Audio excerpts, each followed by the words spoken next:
Isaías, capítulo de número 40, o verso de número 31, está escrito assim: Mas os que esperam no Senhor renovarão as forças, subirão com asas como águias, correrão e não se cansarão, caminharão e não se fatigarão.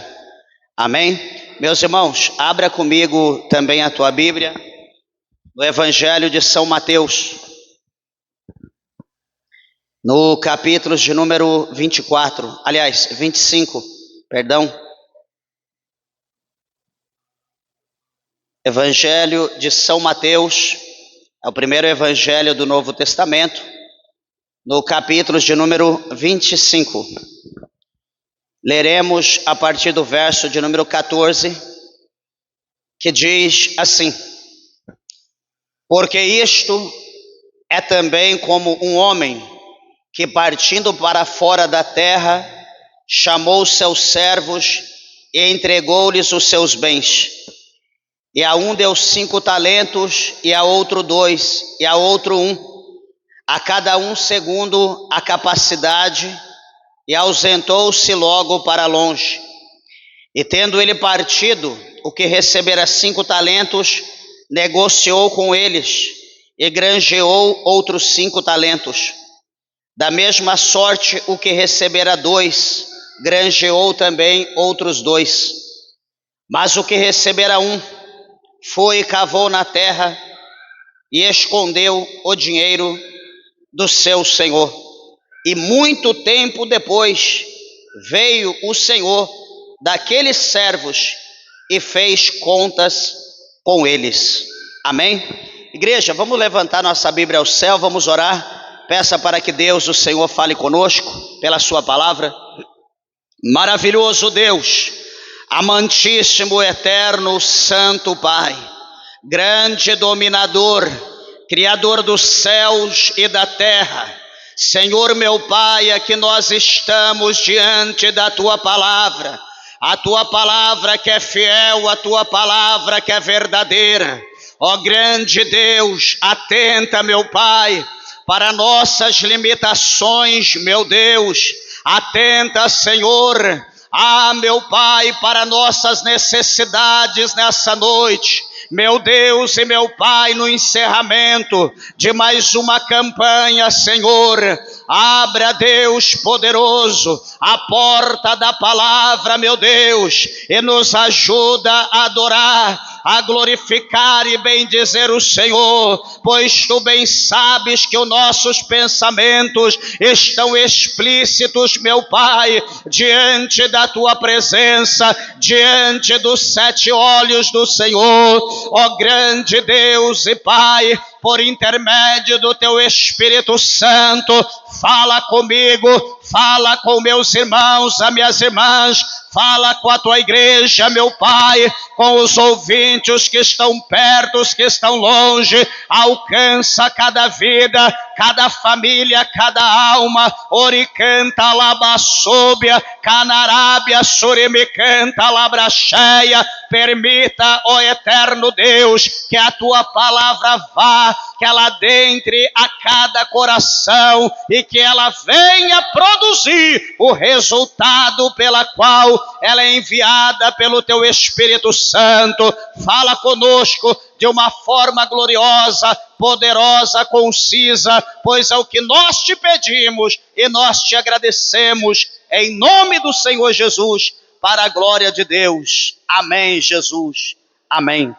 Meus irmãos, assentai-vos, desocupe vossas mãos e dê uma salva de palma para Jesus.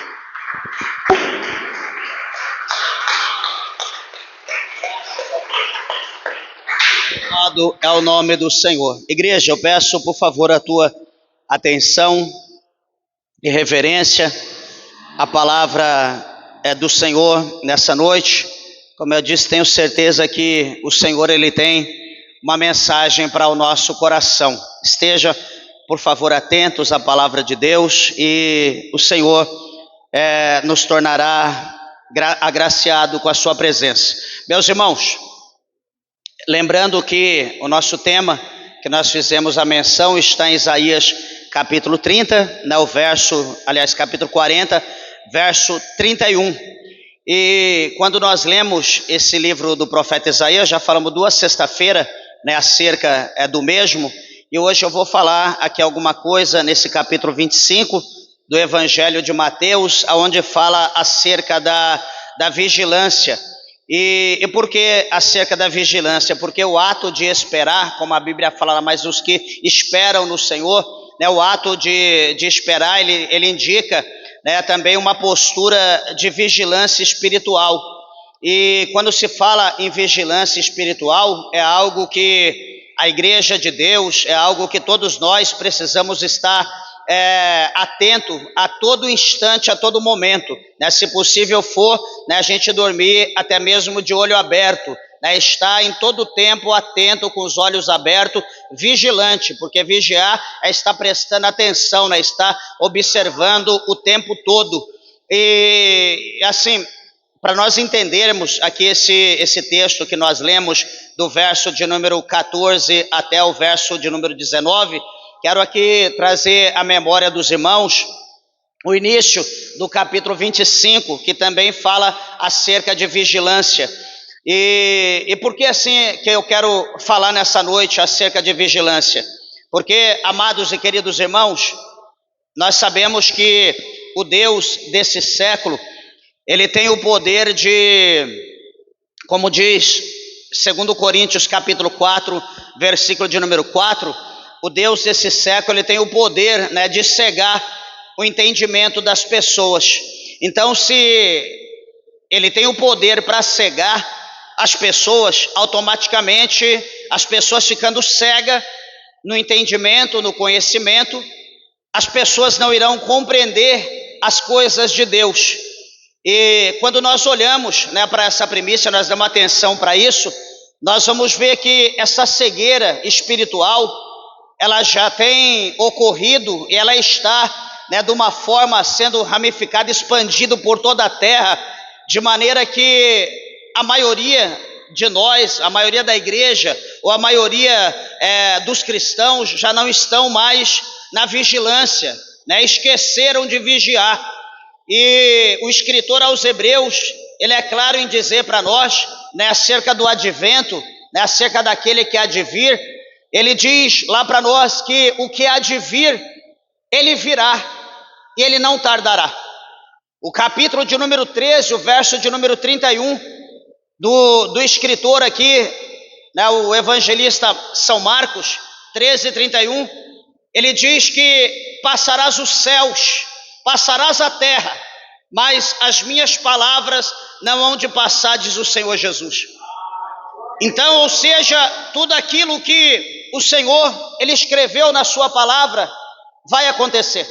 Hoje eu comentava com a minha esposa, dizendo a ela acerca da comodidade, né? Mesmo o nosso país, a nossa nação sendo uma nação muito atrasada, né? Sei lá, quarta, já quinta geração, está muito atrasada, muito longe, né, de comparar com um país de primeiro mundo, né, a nação muito pobre.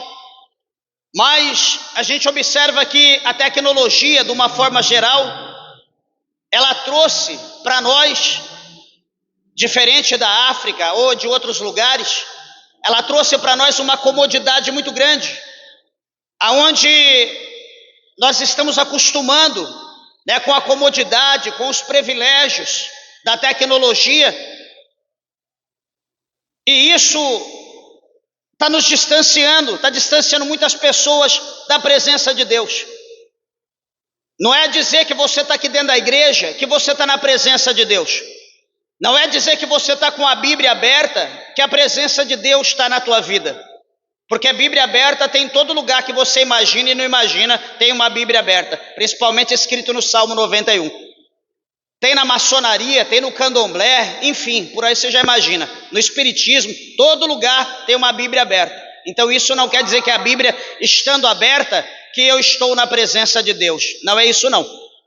Então veja que toda essa comodidade trouxe a nós um distanciamento, trouxe uma cegueira espiritual, de maneira que a nossa vigilância ela está opaca, ela foi ofuscada, e nós não estamos atentando mais para o advento.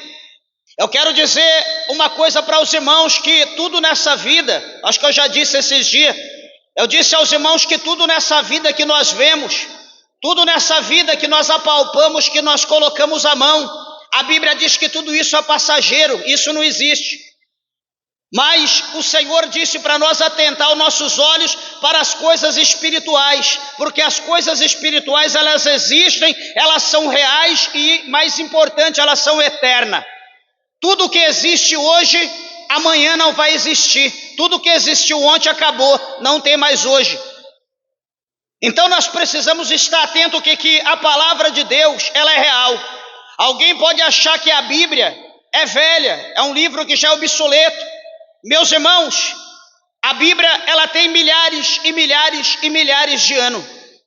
A Bíblia demorou cerca de dezenas de séculos para ser escrita. Cada uma parte da Bíblia foi escrita por homens diferentes, cada um numa época, num lugar, por reis, por médicos, por pessoas simples, por pescadores, por cobrador de impostos, por médico, enfim, cada um no seu tempo, em tempo diferente, em lugar diferente. É onde foi depois acoplada e formado a palavra de Deus. Os homens que escreveram não foram simples pecadores, mas a Bíblia diz que eles foram homens inspirados, cheios do Espírito Santo, que escreveram a palavra de Deus. Se nós nos julgássemos, ou como julgamos tão bom, muitos desprezam a palavra de Deus. Na desculpa da expressão, alguns dizem a Bíblia foi escrita por comedor de feijão como eu. Tudo bem, se você é um comedor de feijão tão bom quanto os que escreveram a Bíblia, escreva alguma coisa semelhante, sem ajuda da Bíblia, sem ajuda do Espírito Santo, sem ajuda dos céus. Tenta escrever alguma coisa que tenha poder, que tenha vida, como a palavra de Deus ela é viva. Se nós estamos aqui é porque a palavra de Deus sendo viva, ela tem o poder de impactar, de transformar, ela tem o poder de lavar-nos, como Jesus fala no capítulo 15, verso 3 do Evangelho de João: vós já está lavado, vós já estáis limpo pela palavra que eu vos tenho falado. Lá no capítulo 8, verso de número 32 do Evangelho de João, o Senhor Jesus diz: conhecereis a verdade vos libertará. Então essa palavra aqui, que muitos ignoram, ela é poderosa para impactar, para transformar, para mudar a vida de qualquer pessoa que a ouça, que a lê. Então o inimigo, sabendo do poder da palavra de Deus, conhecendo o poder da palavra de Deus, ele vai cegando cada um de nós. Meus irmãos, quantos de nós crentes passa a semana inteira sem ler a Bíblia? Sem abrir a Bíblia? É desenho lá no celular: Jesus te ama, se você crer, clica amém, compartilha com 7 pessoas essa corrente, que Deus vai te dar vitória. Aonde isso vai salvar, vai libertar, vai mudar a história, para que as coisas continuem acontecendo como a Bíblia nos ensina, para que a nossa vida seja transformada, para que a nossa vida seja mudada. Eu dizia a um irmão, eu dizia para ele, falava: varão, hoje nós estamos com toda a tecnologia. Eu dizia na quarta-feira no culto que eu fui fazer, acabando aqui o nosso culto, eu dizia para ele, com toda a tecnologia que existe, com toda a comodidade que tem, tudo é no estalo de dedo, ainda as coisas com Deus tem que ser de joelho, e nós temos que entender que há um tempo para tudo. Por mais rápido que a tecnologia seja, isso não vai afetar a Deus, e nem Deus trabalhará por intermédio da tecnologia. O negócio com Deus é de joelho, e nós temos que esperar o tempo determinado do ciclo para as coisas acontecer na nossa vida segundo a vontade de Deus. Por isso que existe muita gente com depressão, por isso que existe muita gente ansiosa, porque não consegue entender a palavra de Deus. Deus falou algo no culto, acordou amanhã, não aconteceu, já se desespera. Deixa eu dizer uma coisa, calma, que você está servindo a Deus. Você não está servindo tecnologia. Você não está servindo rede social. Você não está servindo internet. Você está servindo a Deus. E as coisas com Deus, as coisas dessa terra, não vai influenciar a palavra, não vai influenciar Deus, nem Jesus, nem o Espírito Santo. As coisas com Deus é a parte das coisas da terra. Lembra que a igreja de Deus, ela foi extraída, ela foi tirada de dentro da terra, de dentro do mundo. O mundo está aqui e a igreja foi tirada. A igreja está à parte.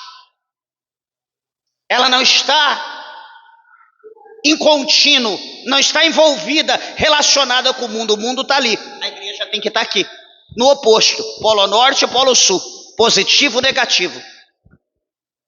Se nós servir a Deus e continuar com a mente que nós estamos achando que Deus tem que fazer de acordo com a internet, de acordo com rede social, de acordo com inteligência artificial, sabe o que vai acontecer com nós? Vamos todos para o inferno, com ceia na mão, com Bíblia bonitinho, como nós estamos aqui. E é isso que o diabo quer, Deus não.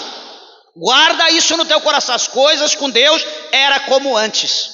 Deus trabalha da forma antiga, Deus não muda. A Bíblia diz em capítulo 13, verso 8 de Hebreus, que o Senhor Jesus é o mesmo ontem, hoje será eternamente, não há mudança nele. Então nós precisamos crer, precisamos confiar, esperar. Precisamos permanecer orando, precisamos permanecer jejuando, precisamos permanecer lendo a Bíblia, precisamos confiar em todas as promessas de Deus, por mais que demore.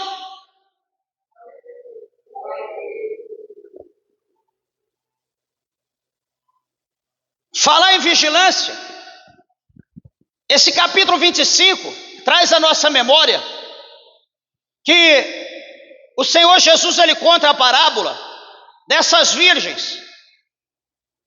E ele diz que 5 delas são prudentes, 5 delas são loucas.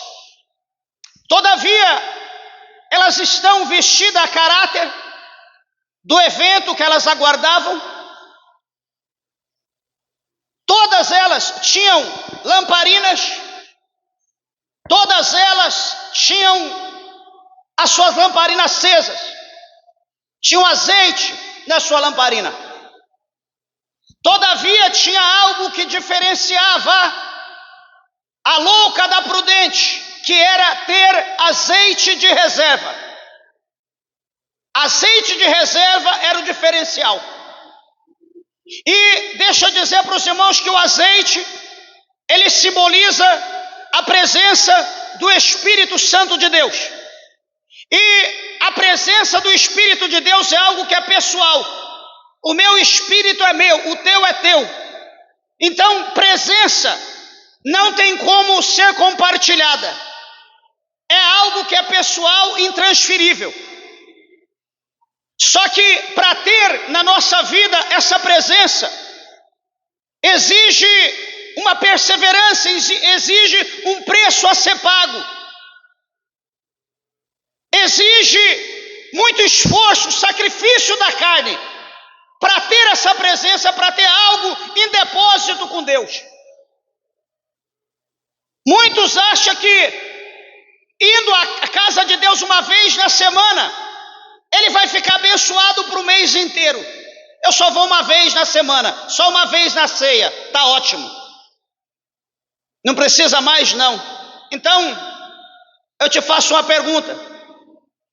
Você comendo apenas um domingo no mês, ou o primeiro domingo do mês, você dará conta de ficar forte as 4 semanas vindouras? Forte como você está hoje, acabou de sair ao redor da mesa, está ali que está estufado. Todos os outros dias, os 29 dias posterior, você estará forte como o primeiro dia?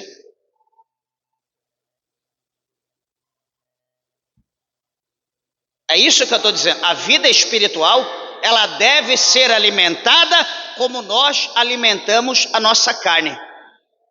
Vir à igreja 2, 3 vezes na semana, isso traz fraqueza. Vir todo dia eu canso. Mas quem não come todo dia? Pelo menos 3 vezes no dia.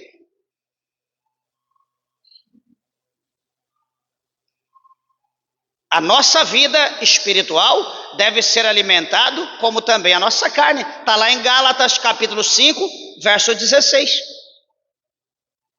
Se nós não olhar para essa situação, daqui a pouco nós vamos estar rastejando espiritualmente, como muitos estão rastejando espiritualmente.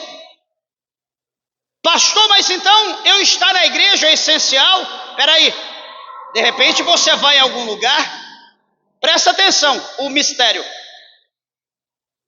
Certa ocasião, estava voltando de um lugar e passei no restaurante para comer, era 12:30. Com a fome, minha esposa, a gente saiu muito cedo, de madrugada, e aí chegou na hora do almoço, falei que benção, vamos almoçar. Parei o carro, entrei no restaurante, não dava nem para enxergar as pessoas, parece que o lugar estava pegando fogo. Aí eu gritei, cadê o extintor? Todo mundo olhou, deu risada, e aí a gente teve que aguardar, porque o lugar de serviço estava tudo fechado, tampado, precisava lavar pratos, ainda alguém estava lavando prato, talher. Eu fiquei ali 1 minuto, 2, olhei para um lado, para o outro, cheio de fumaça. Falei, Senhor, tem misericórdia. Falei, quer saber? Vamos embora, vamos sair daqui, não existe só esse lugar para comer não, vamos procurar outro lugar. Aí a gente saiu dali e foi procurar outro lugar. Não era devido à situação, era porque não tinha nada, não tinha o prato para comer. Talvez até pela fumaça ainda dava um jeito. Agora, por que eu estou dizendo isso? A gente vem à casa de Deus no intuito de alimentar a nossa vida espiritual. Mas às vezes nós chegamos na casa de Deus para alimentar a nossa vida espiritual, orando, louvando, ouvindo a palavra de Deus, dando glória a Deus, fazendo alguma coisa para Deus. Só o que acontece? A gente vem, só que nós esquecemos o nosso ouvido. Nós trazemos só a orelha e o corpo bonitinho, como nós estamos, sentamos aqui, olhando para lá, para cá, celular, relógio, brinca com a coisinha, brinca com outra, acabou o culto, eu vou embora. E o que você deu para a tua alma? O que a tua alma se alimentou, o que ela comeu? Então não é porque nós estamos, presta atenção, não é porque nós estamos aqui que nós estamos nos alimentando. Nem todo lugar que você vai que você é alimentado. Hoje a gente está ouvindo, né? Eu não ouço, é muito difícil, mas às vezes eu ouço algum pedacinho, alguma coisa, eu olho e falo para minha esposa, isso é pregação? É isso que está mudando a vida das pessoas, é isso que vai mudar, que vai converter o homem pecador em santos homens de Deus, é isso que vai converter mulheres pecadoras em santas mulheres de Deus, é esse evangelho que vai mudar as pessoas. Isso não tem poder. Essas coisas não vai mudar ninguém, não vai transformar ninguém em homens nem mulher de Deus.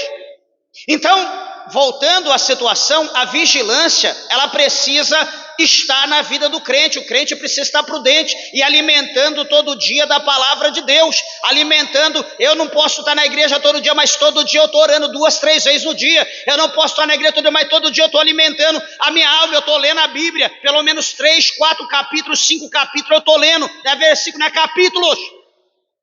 Não estou indo na igreja, mas eu preciso estar adorando a Deus, eu preciso estar louvando e indo da APA, mas eu não sei. Digita lá no YouTube, número tal, e vai lá, coloca cantado, ou põe playback e aprenda, canta junto, adore a Deus junto. Alguma coisa nós temos que fazer, porque se nós esperarmos para uma melhora, para uma mudança, eu ouço gente dizer, eu dou risada, um grande avivamento está por vir. Sabe quando? Nunca. Esquece, já houve. Pode haver um grande avivamento na África, pode haver um grande avivamento na China, pode haver um grande avivamento na Índia, pode haver um grande avivamento na Coreia do Norte, pode haver um grande avivamento, sei lá, enfim, para os países do Golfo. Mas no Brasil, um grande avivamento, do jeito que nós estamos hoje, esquece avivamento, esquece, se conforme com aquilo que já houve, ou com cabrazinha que está acesa. Porque, igreja, se nós não nos dermos, se nós não nos entregarmos, se nós não buscar, a gente diz, vamos orar, vamos clamar a Deus. Se não usar o microfone, só quem está na frente da oração que você vai ouvir a voz. A gente não ouve voz de ninguém. A gente vai ver derramamento do Espírito Santo. A gente vai ver batismo com o Espírito Santo, com o povo mudo, com a língua grudada no paladar, na boca, igual aconteceu com Ezequiel. Quando que Deus vai batizar alguém com o Espírito Santo assim? Então, tudo isso, eu digo aos irmãos que isso chama cegueira espiritual. Cegueira. A cegueira traz falta de fé. A cegueira traz falta de crença.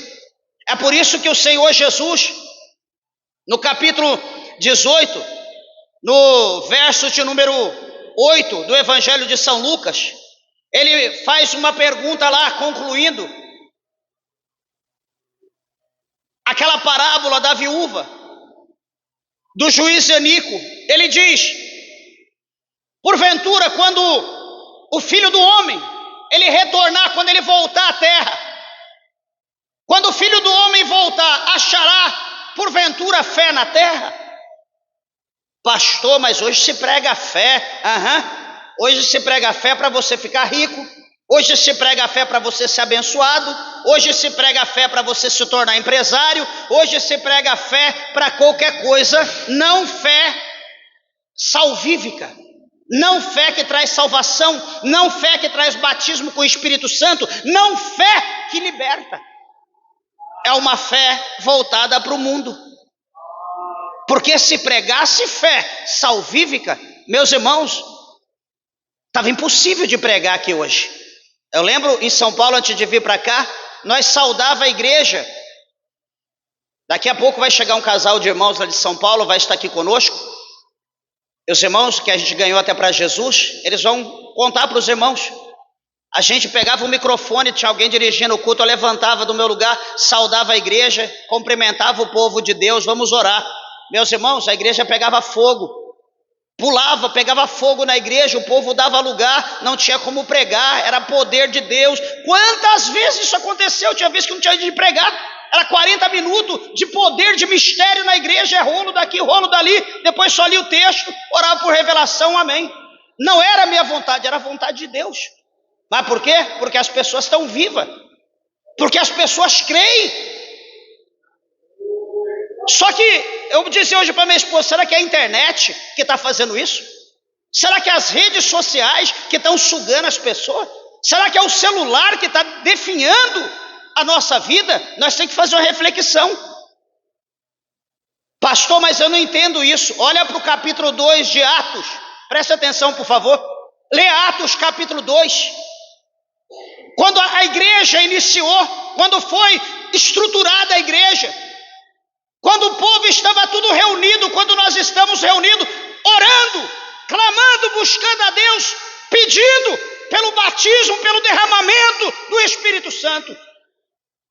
O que vai acontecer? Um vento veemente, impetuoso, foi entrando naquele lugar, foi entrando, começou a mover ali, começou a mover, quando de repente línguas repartidas como de fogo, de repente línguas estranhas, de repente aquele povo foi tomado, de repente um profetiza para o outro e vai daqui, vai dali, e o negócio ficou terrível. Mas por quê? Todo mundo unido no mesmo propósito. A gente vai orar com as pessoas, estamos orando por um propósito, e a gente ouve quero vitória, quero dinheiro, me abençoa nisso, me abençoa naquilo. Você ouve outra coisa, você fala: Senhor, tem misericórdia. Como que Deus vai manifestar a glória desse? O objetivo é esse, e cada um está orando por uma situação diferente. Meus irmãos, falta vigilância, nós precisamos vigiar, nós temos um foco. A palavra de Deus fala para nós olhar para o Senhor Jesus, que é o autor e o consumador da nossa fé, capítulo 12, verso 2 de Hebreus. Os nossos olhos têm que estar voltados em Cristo. Se bem nós estamos nessa terra, mas, amados, Ele ainda é o provedor de todas as coisas. Basta tão somente nós crer, nós não podemos deixar a nossa fé naufragar. Nós precisamos ser cheios da presença de Deus. Nós temos que voltar a ter comunhão com Deus. Tem gente que vai orar, coloca tapete no chão. Tem gente que vai orar, coloca almofada. Esses dias falei, meu Deus, a gente não quer ver as coisas, mas não tem jeito, né? Infelizmente, nossos olhos carnal é terrível. Fui levar minha esposa para fazer a cirurgia, fui interná-la no domingo e tinha um homem lá, um pastor, não sei, de um lugar aí, um lugar longe aí, no seu nome, aqui do Goiás, senhor já de idade, e a senhora também, você via que era tudo pessoa de posição. Ia fazer a cirurgia, aí teve que colocar uma bermuda antes de fazer o procedimento para internar. Aí colocou uma bermuda de hospital, uma camisa por cima. Aí sentou lá, eu estava sentado de frente, ele sentou de frente para mim. Sem querer, eu ali, estava lendo a palavra de Deus, em Atos capítulo 8. Aí de repente eu levantei minha cabeça, olhei para ele, olhei para as pernas dele, falei, não acredito. O joelho estava mais polido, ou sei lá, eu falei, isso é joelho de crente? Joelho de crente é cascudo. Joelho de crente é tudo marcado. Pelo menos é assim que eu vejo o meu, de quando eu sou crente. É assim, você pode dobrar o joelho no meio da rua lá, que é normal, você não sente, cascudo. Eu olhei, falei, meu pai, eu olhei para a fisionomia dele, um senhor já com 70 e poucos anos, e o joelho, eu falei, quantos anos de crente? Eu olhei e falei, é coisa que estranha a gente, chama atenção. A gente não quer ver, mas frente a frente, aqui sentado de frente, falei, como que pode, meu Deus, tanto lugar, em vez de sentar vem logo na frente para a gente olhar. Falei, mas é exemplo, serve de exemplo para nós. Aí eu falo para minha esposa, falei, se fosse eu teria que colocar também os shorts, né, para ir pro processo da cirurgia. Daí as pessoas iam olhar para o meu joelho e ia ficar perguntando o quê? O que eles iam falar do meu joelho? Falei, não, é que eu sou crente. Meu joelho é desse jeito aqui. Falei, não, é que eu sou crente, eu oro. E é humilhar os outros, mas... Então, ou seja, o inimigo ele trabalha de forma que a gente não se atenta mais para essas coisas, a gente não se preocupa mais com orar, a gente quer conforto, a gente quer maciota, tudo que é confortável a gente quer. Nós esquecemos que tem um preço a ser pago e que o nosso mestre pagou o preço por nós e que nós também temos que pagar o preço. Nós temos que pagar. A Bíblia fala que o reino dos céus ele é tomado à força. Os homens iam fazer guerra para tomar o reino dos céus. Ou seja, com esforço, é com luta, é com peleja, é com pegada. E aí nós olhamos para nós, meus irmãos, qual é o esforço que nós estamos fazendo para tomar o reino dos céus? Olha aqui as virgens, 5 se esforçaram, 5 tinham azeite de reserva. As outras 5 foram de carona, foram no rabicho, foram ali no vácuo. Só que chegou o momento da realidade. No céu não entra carona. No céu não tem negócio, ora por mim, faz por mim, vai lá, dá o glória. Não, no céu cada um pessoalmente vai ter que se apresentar diante do Senhor. Chegou o dia que a trombeta tocou, chegou um dia que houve o brado, chegou um dia que ouviu-se uma grande voz dizendo, olha, aí vem o esposo, sai-lhe ao encontro. Todo mundo se desperta, se arruma, as prudentes pegam a sua lamparina, o azeite de sobra, a lamparina acesa, porém as prudentes estavam no escuro. Estava ali só naquela fumacinha para apagar. Ei, prudentes, dê-nos do vosso azeite, porque a nossa lamparina se apagam. As prudentes vão olhar e vai dizer, não, vai ante aos que vendem, para que não seja caso que acabe para nós e também para vós. Vai ante os que vendem comprar azeite para vós. Tá bom, foram comprar azeite. O esposo veio, pegou aquelas virgens que estavam prontas, foi levada para as bodas, as portas se fecharam, e elas estão em festa, lá pelas tantas, sabe lá Deus quando, chega agora as loucas, bate na porta, Senhor, Senhor, abre-nos a porta. Peraí, mas abriu lá aquela porta, só a brecha do olho. Quem é? Nós também somos virgens. É que a nossa lamparina acabaram o azeite, nós fomos comprar e o Senhor veio. Abre para nós entrar, nós também somos, olha, nós estamos a caráter.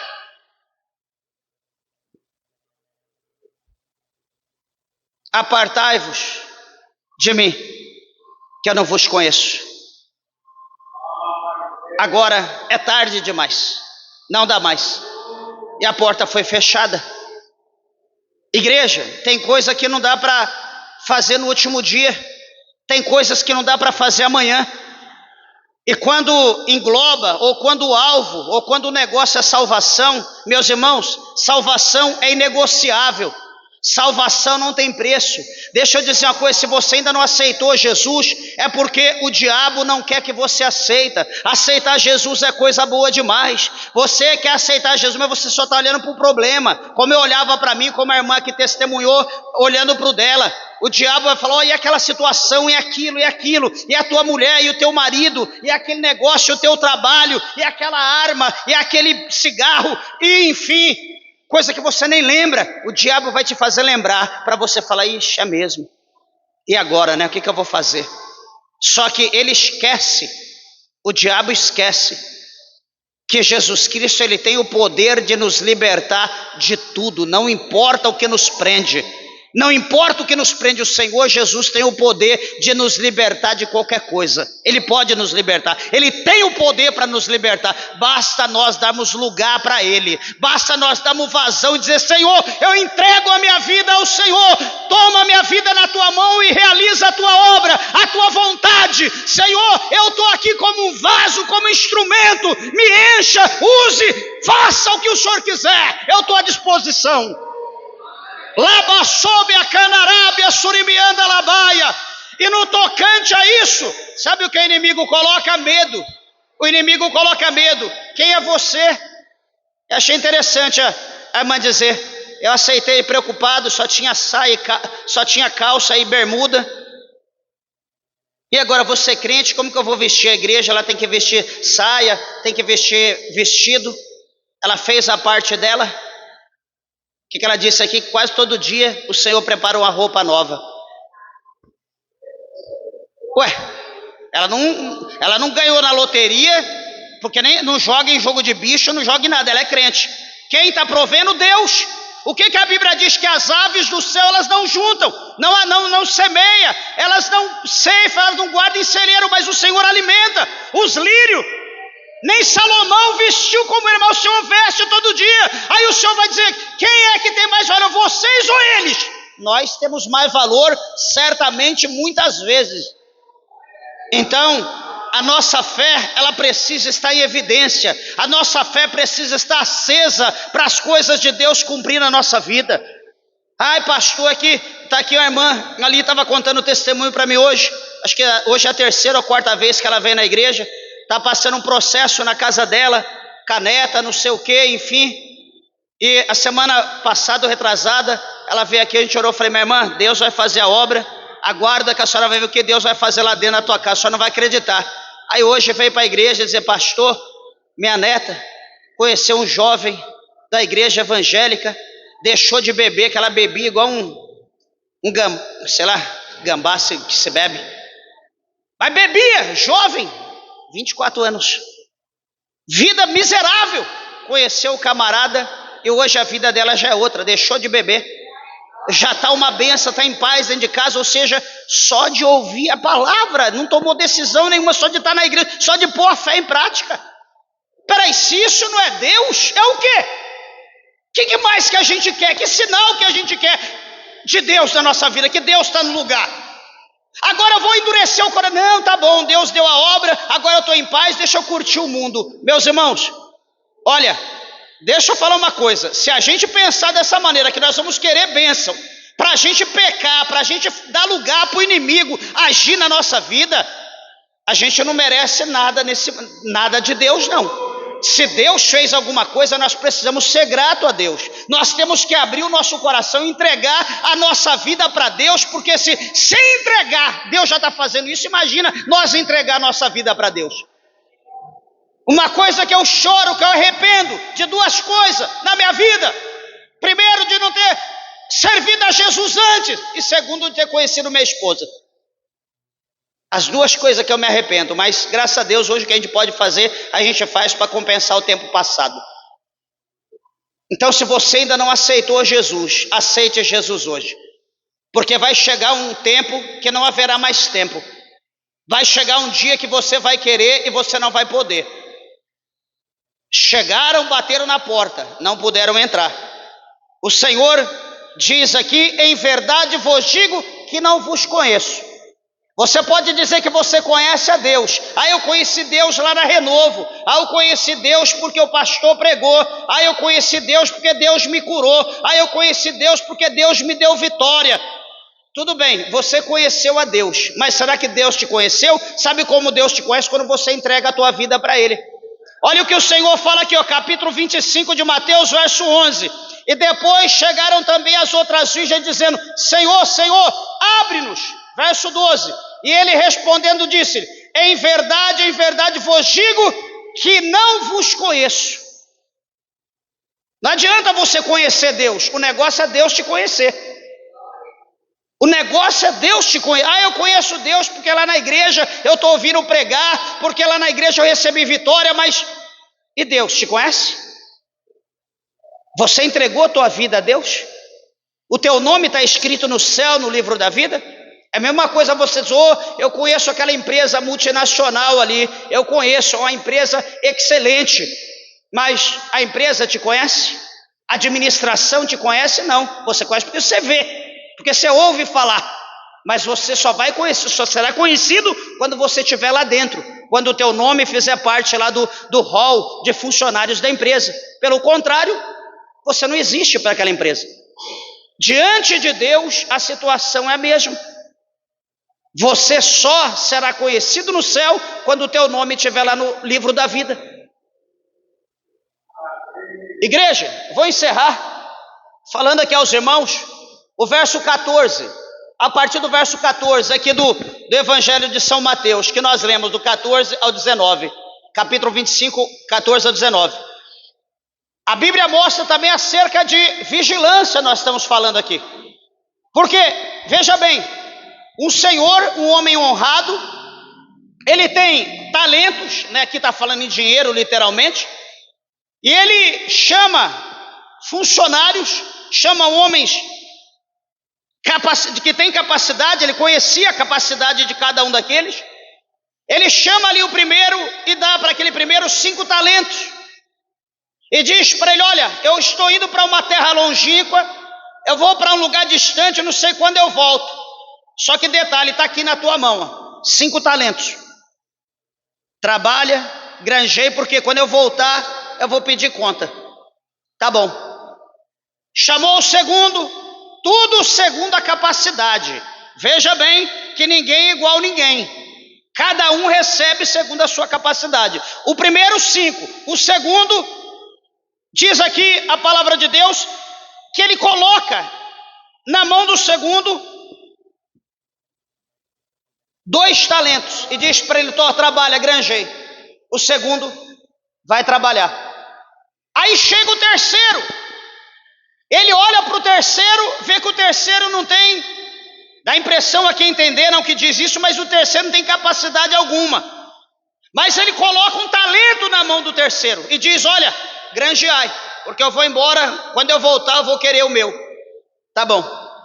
Então ele colocou a responsabilidade na mão de cada um e ele foi embora. Foi para a terra longínqua, ficou lá. Aí sei lá, daqui, sei lá, algum tempo, ele decidiu voltar. Deixa eu voltar e ver o que está acontecendo. Deixa eu pedir conta daquilo que é meu. Muito tempo depois, veio o senhor daqueles servos e fez contas com ele. Então aproximou-se o que recebera 5 talentos, o primeiro, e trouxe trouxe-lhe outros 5 talentos, dizendo: Senhor, entregaste-me 5 talentos, eis aqui outros 5 talentos que granjeei com eles. Olha, ele ganha 5, e com aqueles 5 ele conseguiu trabalhar e fez mais 5. Ele poderia ter feito mais? Certamente, mas era só para dobrar, tá bom. E o seu senhor, então, olha para ele e vai dizer: bem está, servo bom e fiel, sobre o pouco foste fiel, sobre o muito te colocarei, entra no gozo do seu senhor. Olha aqui, ele vai receber galardão, ele vai receber bênçãos de Deus, do Senhor, porque ele trabalhou, granjeou, foi fiel no pouco, sobre muito ele será colocado. O verso 22 diz para nós que, chegando também o que tinha recebido 2 talentos, disse: Senhor, entregaste-me 2 talentos, eis que com eles granjeei outros 2 talentos. Então o que recebe 2, também lhe apresenta a conta, apresenta os 2 que ele recebeu e mais 2 que ele ganhou. O Senhor vai olhar para ele e vai dizer: bem está, bom e fiel servo, sobre o pouco foste fiel, sobre o muito te colocarei, entra no gozo do seu Senhor. Só que agora, meus irmãos, o verso 24 chama a nossa atenção. Chama a nossa atenção. Deixa eu ler aqui para nós entendermos e ver o que a Bíblia nos mostra. 25, 24. Mas chegando também o que recebera 1 talento, disse: Senhor, eu conhecia-te, que és um homem duro, que ceifas onde não semeaste, e ajuntas onde não espalhastes, e atemorizado escondi na terra o teu talento. Aqui tens o que é teu.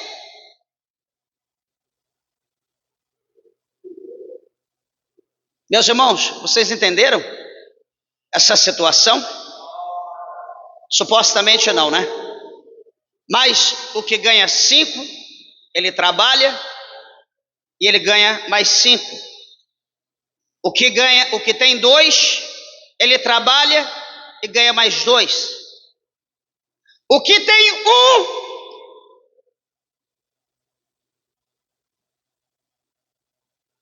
certamente procurou um buraco, uma rede, uma caverna, tirou a bota, a botina e ficou coçando o dedão do pé, entre os dedos. Sabe aquela frieira? Certamente ficou coçando o pé. Ou, enfim, de maneira que só tinha 1. É mais fácil você dobrar 1 ou dobrar 5? Sim, 1. Mais fácil, é muito mais fácil você ter 1 e fazer 2 do que ter 5 e fazer 10. Só que o que tem 1, ele acho que desprezou. Ele olhou para o que tinha 5, aquele lá tem 5, aquele ali tem 2. Ele não vigiou, ele esqueceu.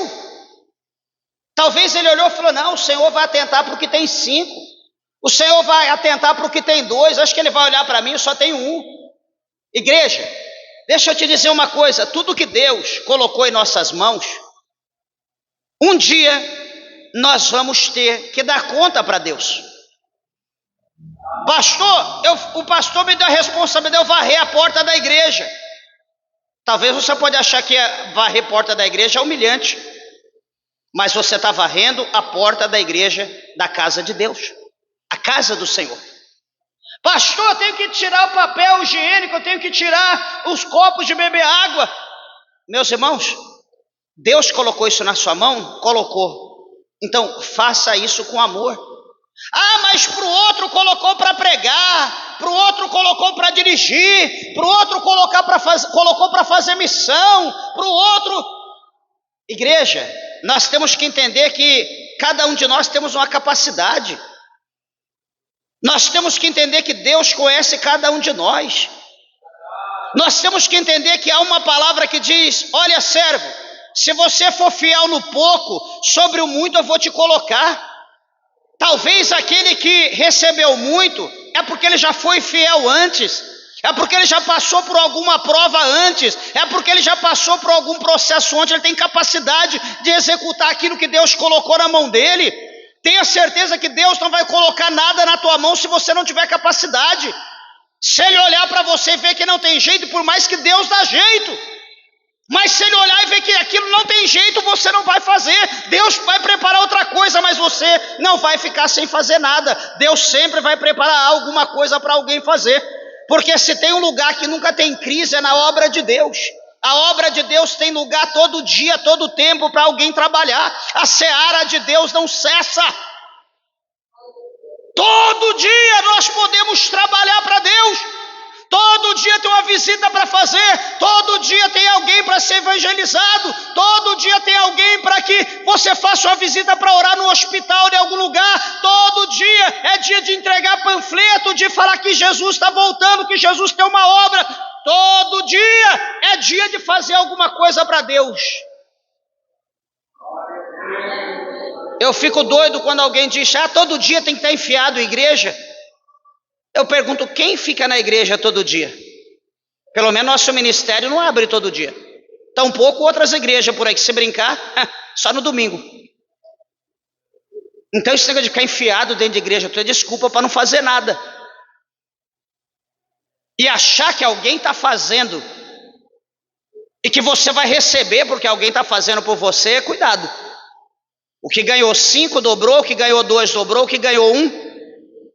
Eu acho engraçado que ele conhece Deus, ele conhece o Senhor. Senhor, eu conhecia-te, que és um homem duro, que ceifa onde não semeaste e ajunta onde não espalhaste. Veja que ele conhece o Senhor, ele sabe quem é o Senhor, ele tem experiência com o Senhor. E ele continua: atemorizado, escondi na terra o talento, e aqui tens, estou tirando aqui o que é teu, estou te devolvendo, da maneira que o Senhor me deu, eu devolvo.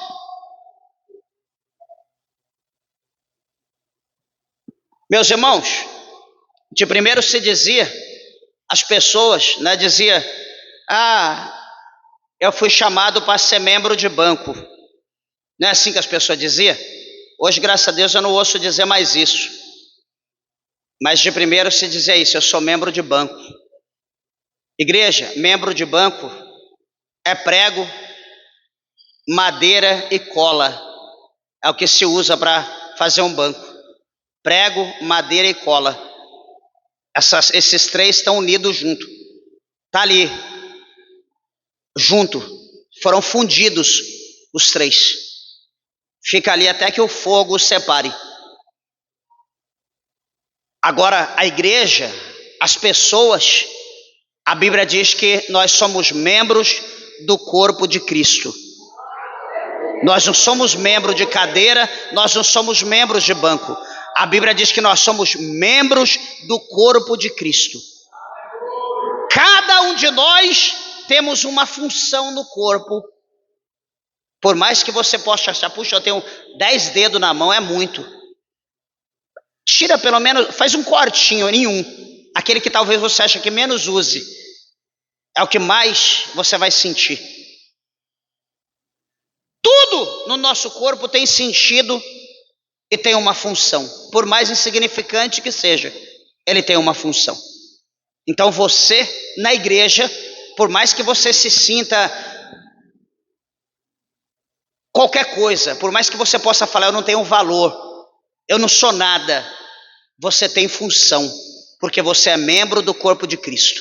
E Jesus, ele é o cabeça, é a cabeça do corpo. Eu não sou cabeça, ninguém aqui é cabeça, nós podemos ser qualquer coisa, a cabeça é Cristo, o resto somos nós. Então nós precisamos entender isso, que cada um de nós temos uma função. Por mais que o dedinho, o mendinho mínimo, por mais que ele seja pequeno,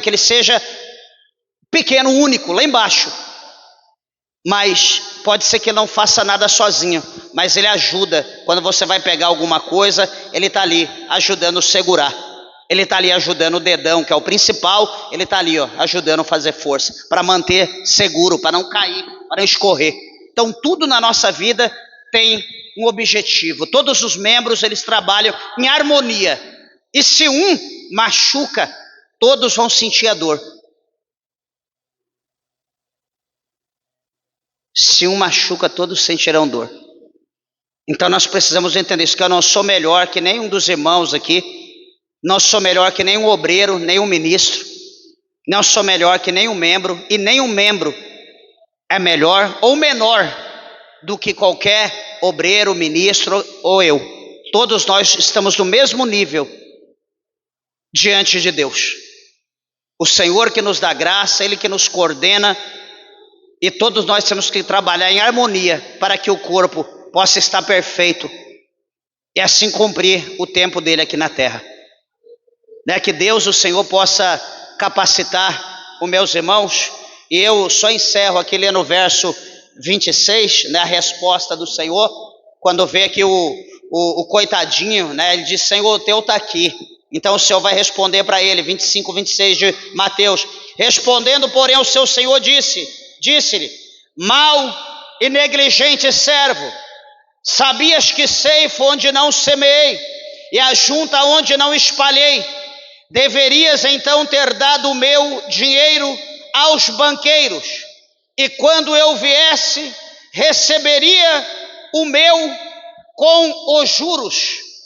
Então essa é a expressão do Senhor. Verso 28, tirai-lhe, pois, o talento, e dai-o ao que tem os 10 talentos, porque a qualquer que tiver será dado, e terá em abundância, mas o que não tiver, até o que tem ser-lhe-á tirado.